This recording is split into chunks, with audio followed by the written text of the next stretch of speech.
Welcome back. अब हम discuss करने जा रहे हैं बहुत ही important problem. As you can read, a boat covers 32 kilometres up stream and 36 kilometre down stream in 7 hours. तो यहाँ पे बहुत ही इंपॉर्टेंट लॉजिक है जिसको आपको समझना पड़ेगा। तो सॉल्यूशन मैं वहीं से स्टार्ट करता हूँ। देखिए, टाइम क्या होता है? टाइम होता है डिस्टेंस अपॉन स्पीड। ठीक है, तो यहाँ पे क्या बोला गया है कि अगर एक बोट अप स्ट्रीम गई है और वही बोट जब डाउन स्ट्रीम आती है तो टोटल लगता है 7 आवर्स।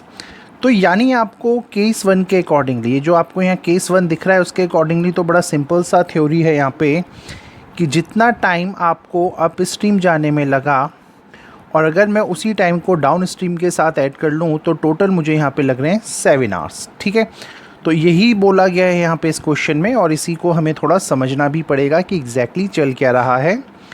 तो वी नो कि जब भी हम अप स्ट्रीम की बात करते हैं तो अप स्ट्रीम में ऑलवेज़ रिमेंबर जो स्पीड ऑफ बोट होता है और जो स्पीड ऑफ वाटर होता है उनके बीच में ये रिलेशन होता है और इसको बोला जाता है रिलेटिव स्पीड। तो speed of boat minus speed of water या स्ट्रीम से ही निकलता है अप स्ट्रीम का स्पीड, और वहीं जो डाउन स्ट्रीम होता है, डाउन स्ट्रीम को अगर हम बोलें तो वहाँ पे ये दोनों स्पीड्स बेटा ऐड हो जाती हैं। इसको ध्यान रखना, यहाँ पे बात चल रही है रिलेटिव स्पीड की। So as you can see यहाँ पे दो केसेस हैं, तो दोनों केसेस को वी आर डिस्कसिंग।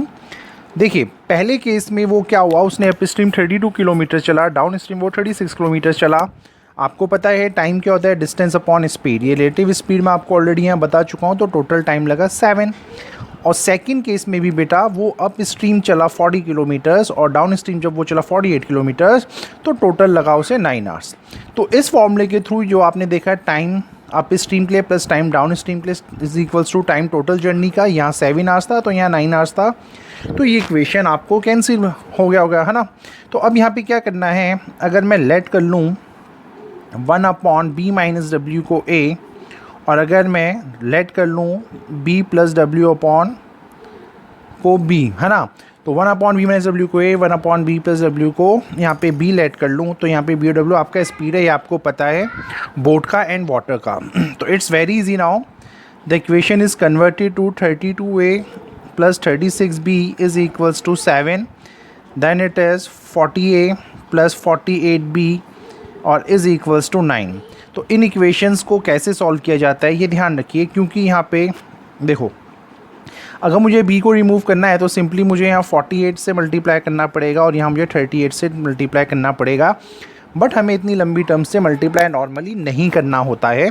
तो जो भी इनका रेशो होगा ना बेटा, जैसे रेशो इनका आया 4:3, जब आप 12 से डिवाइड करेंगे तो अब आप इनका इंटू 12 और 3 से करवाइए तो आपका कैलकुलेशन जल्दी हो जाएगा।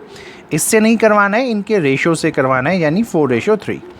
तो 4 इंटू 132 से 32 इंटू 4 हो जाएगा आपका 128a, 40 इंटू 3 हो जाएगा आपका 120a, ठीक है, 36 इंटू 4 हो जाएगा आपका 144b, और यहाँ पे भी हो जाएगा आपका 144b, 7 into 4 is 28 and 9 into 3 is your 27।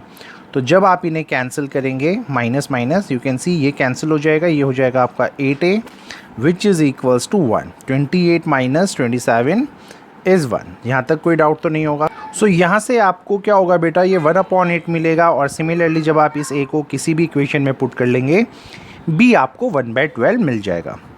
तो क्वेश्चन के सेकंड पार्ट में अब हम देखते हैं, हमने भाई a किसको लेट किया था, इस पूरे को, तो 1 माइनस, है ना, तो 1 upon the b minus W is equals to 1/8, और यहाँ से क्या हुआ w माइनस b हो जाएगा आपका यहाँ पे 8, ठीक है।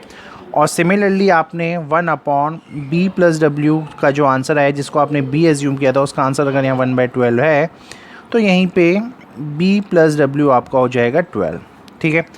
अब इन दोनों इक्वेशंस को, let's say this is equation first, this is equation 2, अगर मैं इन दोनों को ऐड करूं तो ये w से w cancel and twice of b is equals to 20 हो जाएगा, और यहाँ से b निकलेगा आपका 10।